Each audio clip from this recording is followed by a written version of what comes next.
I hate seeing President Obama today saying that Iran has violated our agreement. I mean, what did he think?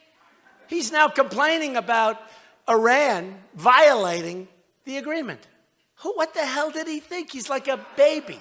What the hell did he think was going to happen?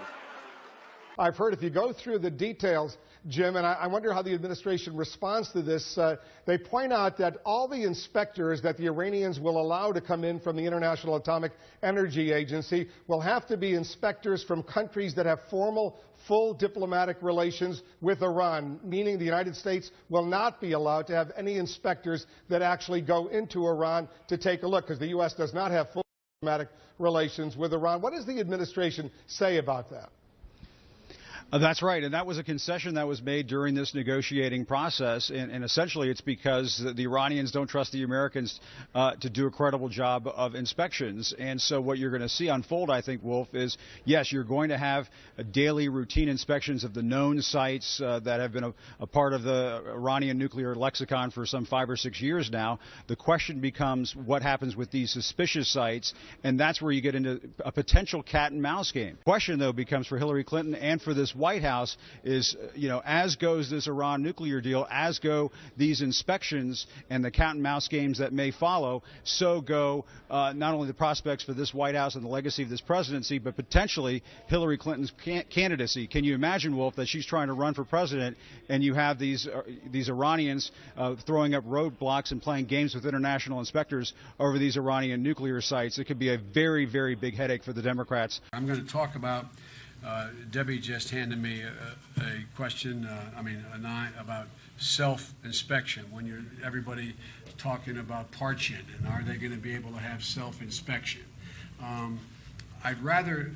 The answer is it is not self-inspection, number one. But let me go into that in more detail when the press is not here, okay? And get into that question. Although I can't go into the classified pieces, I can be more explicit about confusing things, okay? What happened, Mr. Secretary, with the anytime, anywhere? We never, this is a term that, honestly, I never heard in the 4 years that we were negotiating. It was not on the table. There's no such thing in arms control as anytime, anywhere. There isn't any nation in the world, none, that has an anytime, anywhere.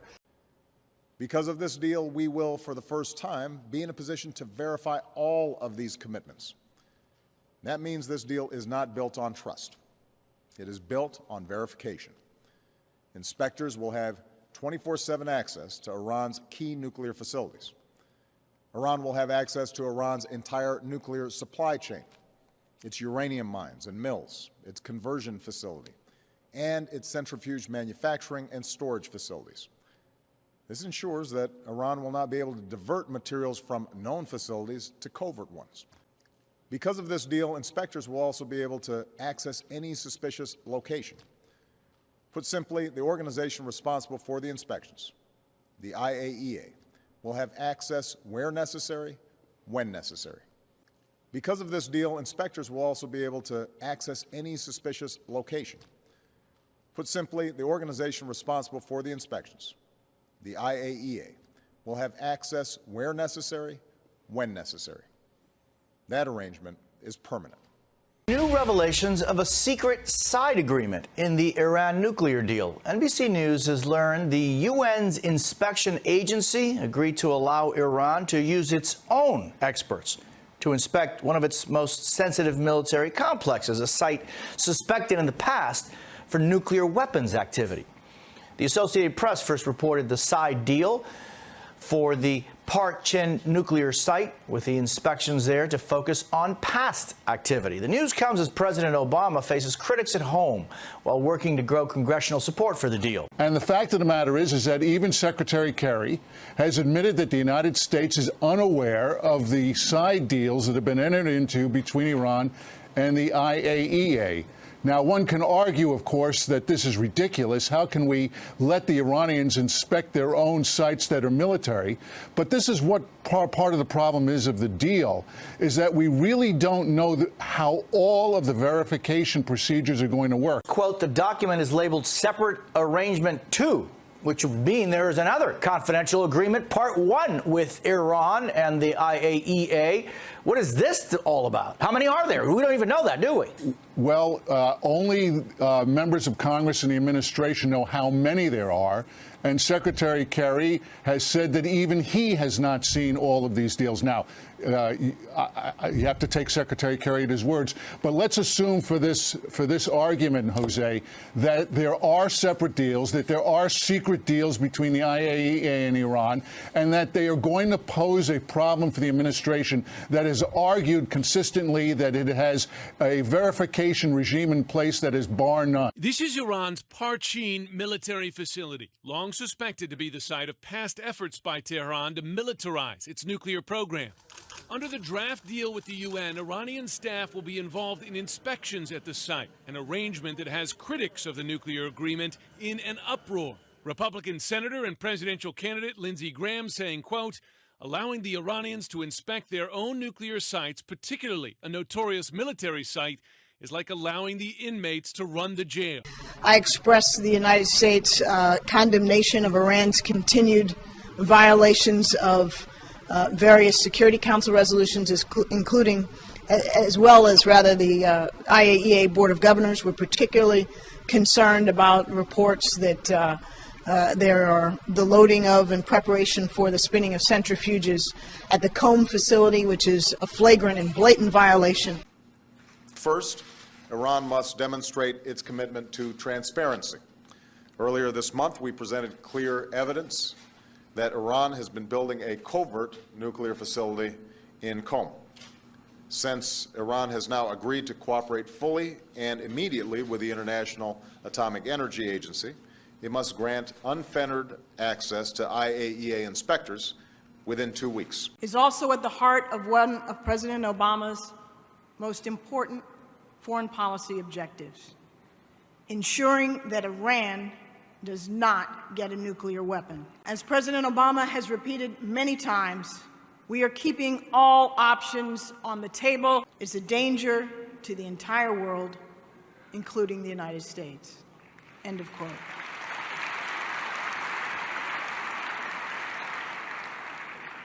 Now I want to be very clear. A bad deal is worse than no deal. There's an agreement on inspection and verification that this Congress, before we vote, will never have seen. The American people will never have seen. How in the world, on the most important aspect of any agreement, a verification, the provisions for which are not known to the members of this body? Why there would be side agreements that the Secretary of State says he has not read. Lou, it's pretty remarkable when Senator Tom Cotton from Arkansas and I learned directly from the IAEA negotiators that there were these secret side deals and asked the simple question, are we going to be able to see them? And he said, oh goodness, no. And we asked if Secretary Kerry had seen them. He said no, and I've now had the chance to confirm that directly with Secretary Kerry. I find this stunning. We've got a historic agreement that has the risk of creating a nuclear state from the world's largest state sponsor of terror, and Congress is going to be asked to vote on these deals without actually having seen the terms of the agreements. Have you read the deal? Do you know the terms specifically and exactly in this so-called agreement? So we've all had the chance to read the 159-page agreement and some of the annexes, but these secret side deals we don't have. And the law requires it. President Obama signed cork or card, and it said you will turn over all of the agreements in the deal. And now we know there's these two secret side deals, and we've been told that we're not going to get access to them.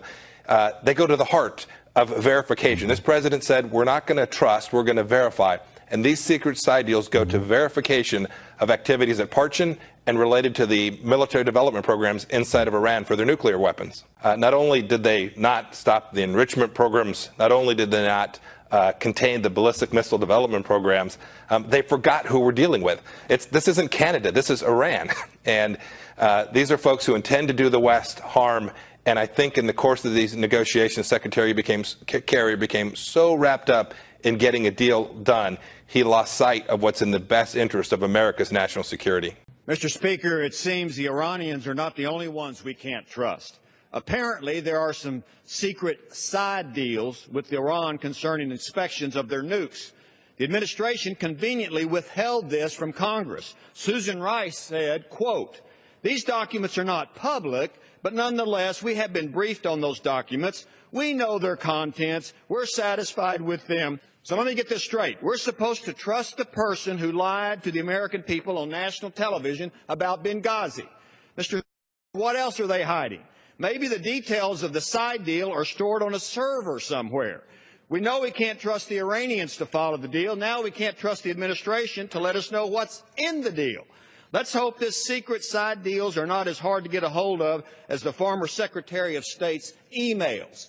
Well, Joe, even if I believed you were able to stop Iran from getting a nuclear weapon, you're going to give them a whole lot of money, Joe boy, and they're going to go out and do more of the bad things they're doing now, do it more efficiently, and threaten our friends in an existential way because they'll have so much more money and capacity. Totally legitimate argument and concern. Today's announcement marks one more chapter in this pursuit of a safer and more helpful, more hopeful world.